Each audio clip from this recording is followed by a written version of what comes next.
Working in or working out?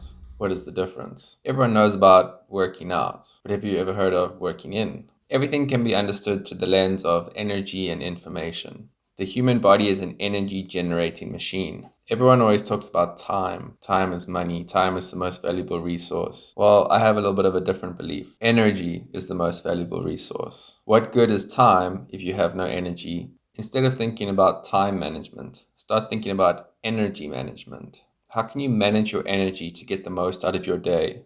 I'm sure we've all had that experience of having free time but having no energy to enjoy that time. Or maybe you work so hard during the week, when it comes to the weekend, you don't have any energy to actually enjoy the weekend. This is important because what good is time with no energy? If you have energy, you have ability. You have the will to do. You can create, you can share, you can learn, you can grow. It seems the possibilities are endless. When you have no energy, you have nothing to do. You can't create, you can't do anything. You just have to exist. This is where working in comes in. As the word suggests, working out spends energy.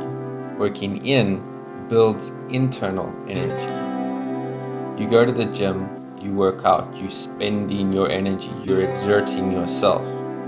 But what happens if you don't have energy? This is where you want to start working in. Working in builds the inner energy. I myself have found immense benefit through adding working in practices to my daily routines. In fact, sometimes I feel more peace, more presence, more enjoyment from my working in routines than my working out. Because now you're working with a different kind of energy. You're working with your internal energy, that internal wisdom that moves through you. It's a very subtle energy, it's very soft.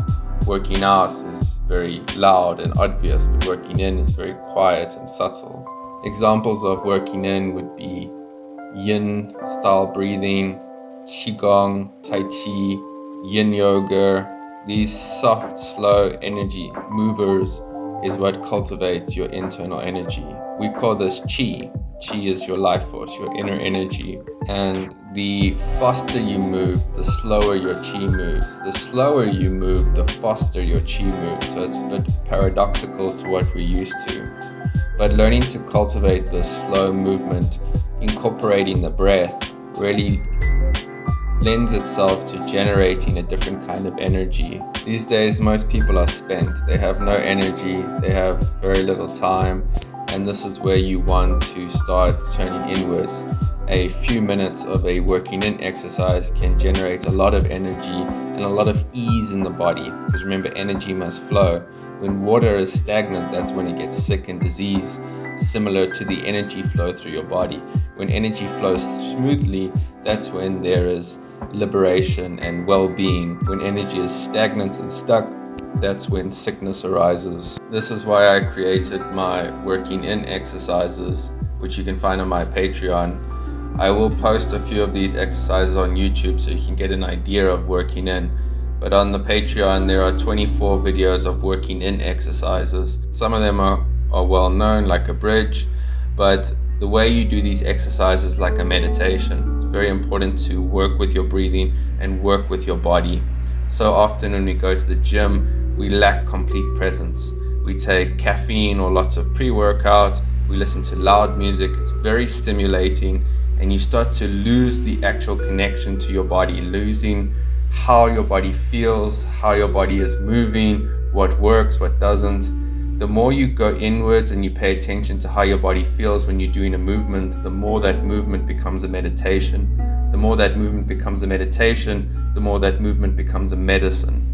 And so movement is medicine, but you can take too much of a medicine or you can take the wrong medicine at the wrong time. This is why it's very important to have presence with your movement. These working in exercises allow for you to have that presence, to have that stillness, to have that connectivity with your body, with your breathing. This is very key. The idea of the 24 videos is not that you have to do all 24 every day, but rather working through them and starting to build that deeper connection with your body, starting to have a conversation with your body and understand its needs so you can pick and choose the exercises when and where you need them. Because remember, the energetic system is linked to the emotional system, which is linked to the mental system. which is linked to the physical system. All these systems are interconnected. So if you have lower back pain, it could relate to your sense of safety and security, which could lend itself to your financial system. If you're stressing about finances, you don't feel safe, and therefore your lower back starts to hurt, because your lower back is your base of support. Your lower back is like your house, your foundation of your whole body. It's one of the strongest parts of your whole body. So if you don't feel safe, your lower back hurts. Example. So when you don't feel safe, it can manifest in physical ailments. Same with knee pain, inability to move forward. Same with neck pain, inability to see things from other people's perspectives. So what the working out exercises do is they provide you an opportunity to get in touch with this inner intelligence, this subtle energy, and start to work with it, what you need to do, what you don't need to do. And so if you're new to these ideas, I really recommend those working in videos that I've created, which you can find on my Patreon. I'll leave a link in the description. Otherwise, you can also just incorporate some of the Qigong movements that I have posted on my YouTube channel, the Zen swing, or if you follow me on Instagram, you'll see I post some of those videos from time to time as well. So I hope this video helped give you some insight into something a little different, a different take on exercise. We often think we need to be going to the gym and pushing ourselves to really get stronger, but we're playing the long game in life. It's not about just today or today's workout. It's about how you're going to live when you're 80, when you're 90, and cultivating a working in practice that generates the internal vitality, the internal life force is really what lends itself to a long, happy, healthy life. It's not about just living to old age. It's about living well into old age. So if you have any questions, I'd love to hear from you. Otherwise, I'll see you in the next video. Peace.